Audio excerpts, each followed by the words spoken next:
Well, hey guys, welcome back to my channel, RnW Autos. I am going to do another review of a convertible. I love convertibles, and I have had about, I don't know, a dozen of them in the last couple, 3 years.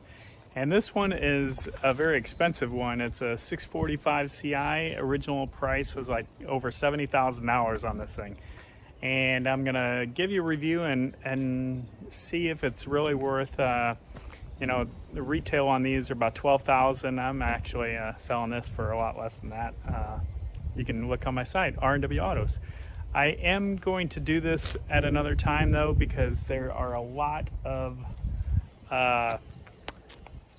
well, we have training pilots here in Corpus Christi, and I'm just in the break between them right now, but there's a lot of them out. I'll have to go to a beach or something, since you know, it's October here, and this is convertible weather in Corpus Christi. But I'm just giving you a little bit of a scan of the car right now, just to show you. I think it has some classic lines. It doesn't, you know, even though it's 2004, that's 17 years old, it is still a good looking car and a head turner for sure. Oh, and before I forget, I want to share the verse of the day. And yet, O Lord, you are our Father. We are the clay and you are the potter. We are formed by your hand. Isaiah 68:4. I know I shared these before, and most people like them. Some people don't, but you can skip it if you don't want to see it.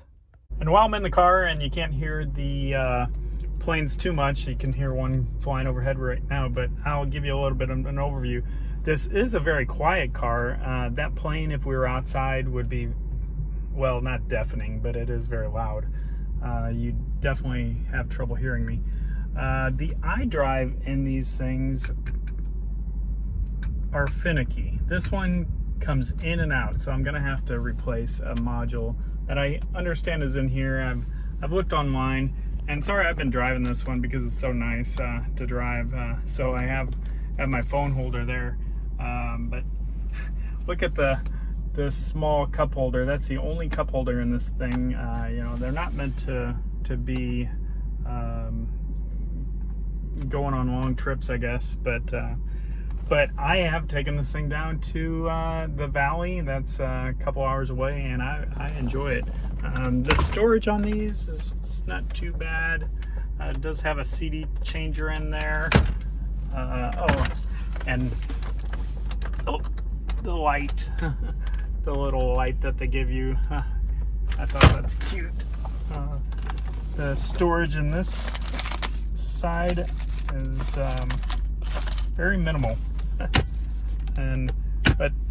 it's interesting, they let you raise and lower your armrest there. That's kind of nice. And one of the things I found in another video is, well, there's this other cup holder I just forgot about, but there's a little lock back here in case you, I think it's right there. You put the key in there in case you want to lock your glove box, I believe that is. I'll double check that, but I believe that's the glove box lock. It's very weird to have it right there. The things about these BMWs, they have that soft touch material that wears off. So it looks kind of, you know, old because it's wearing off there, but other than that, the material and everything else is in great shape. This got 120,000 miles, and you can, as you can see, there's several lights on. Typical of a BMW. The tire pressure monitor, well, a lot of cars, tire pressure monitor goes out after a while. I just need to get all those replaced. You know, I think they're about 50 bucks a tire. And what else was I going to say about this? This one does have the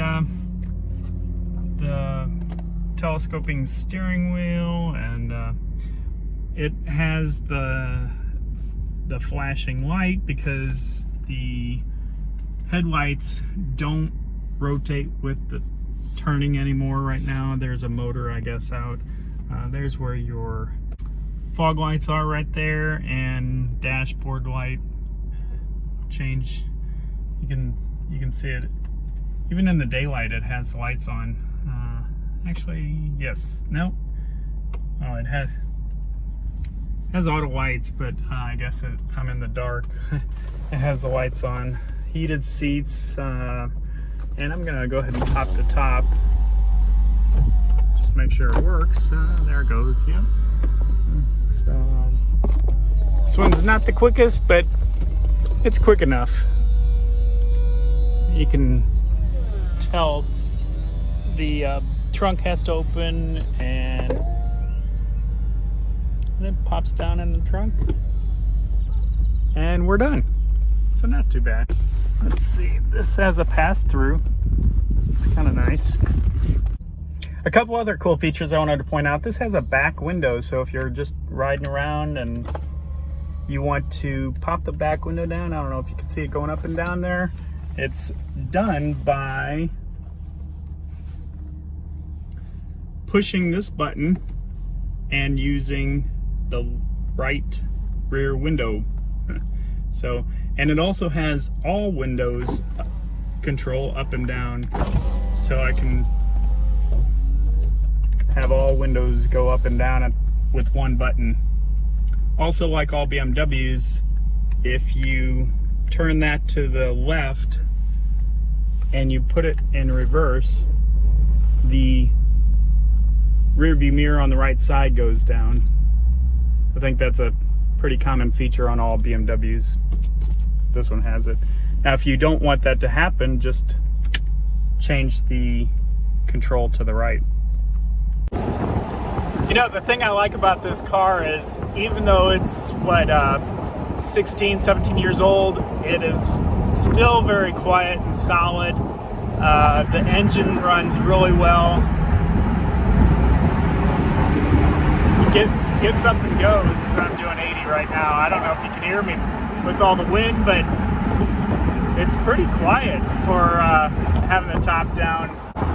You know, the engine on this has a nice deep throaty sound. I don't know if you can hear it or not, but it's got a great sound. There's no creaks or squeaks on this, but the one thing I don't like is this has good brake pads and rotors, and I don't know if you heard that squeaks every once in a while, and I hear that's pretty typical of these. It has maybe mechanical, but I mean metal, and they just make noise, and I wish it didn't do that, because it makes me think that I need new brake pads.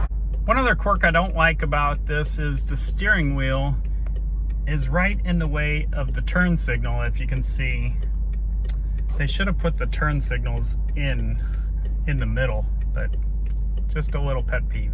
And while I'm thinking about it, one complaint about these is the one-click turn signal stock. I kind of like it after you get used to it. You know, it's a up and it's a 3-click.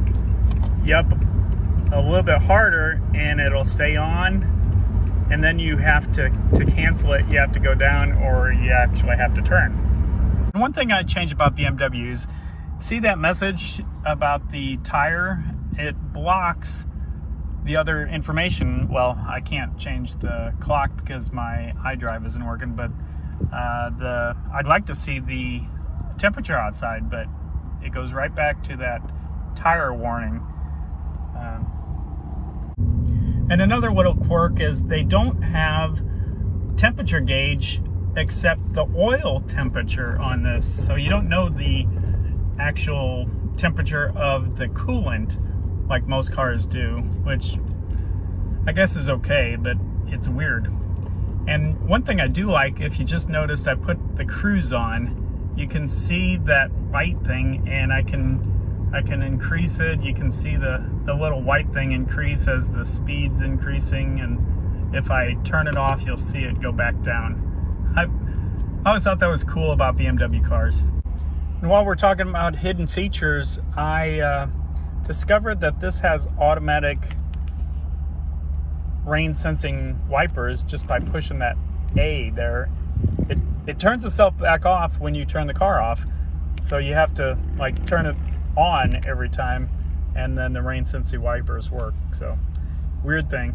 And I know this isn't really a hidden feature, but a lot of people wonder where the door locks are.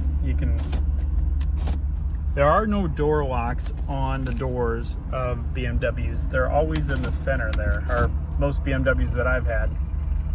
And while I'm talking about hidden features, I always like when cars have those little lights underneath the mirrors as you approach it, as you unlock it. This one also has the BMW logo on the door sills that light up. Very cool. Well, I'm on Whitecap Beach on this warm October fall Corpus Christi day, just to give you a better view of the car with the Golf in the background, with the top down all the way around. Some people don't like that rear end of this car, but I think it's pretty cool. Gives it like a little spoiler looking effect without actually having a spoiler. And I'll show you the inside, I mean not the inside, but the trunk here, and there's the back seat. Obviously not very big for adults, but definitely has a back seat. And there's the engine. Not much to see in the engine because they cover everything up, but you can hear it running.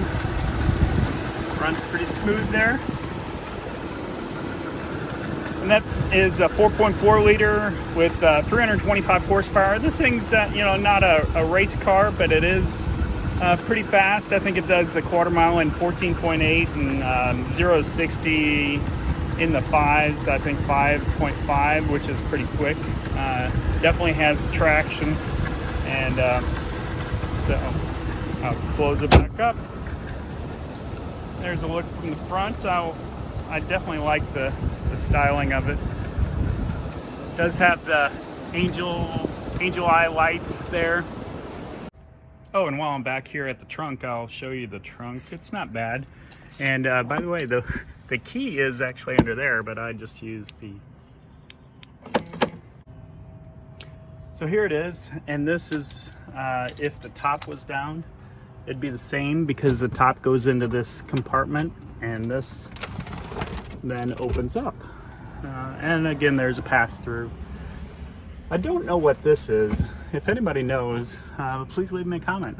I just have no clue. And then the tire is underneath, and the battery. Actually, there is no tire, I'm sorry. The battery is underneath. But this definitely fits one set of golf clubs. I think it might fit another with that down. But this isn't, a big trunk car. I just like, this is a car that puts a smile on my face when I drive it, and that's what I like. Okay, just wrapping up here. I wanted to point out a couple of things that are different from the 2004, which this is, to the 2005 and above. The 4 didn't come with parking sensors, or at least this one doesn't, and our 2005 does have those. The 4 has flatter seats and not as bolstered, but my partner, who is a little bit wider, doesn't like the bolstered seats. He likes these seats better, but I kind of like the other seats. And the other thing is the 2004 has different wheels, and these are 18-inch, where the 5 is 19-inch.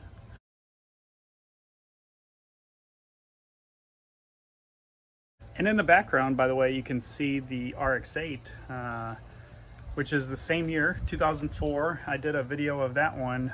You can check it out above. Click on the link. And I wanted to, the goal of this was to see if it was worth the money.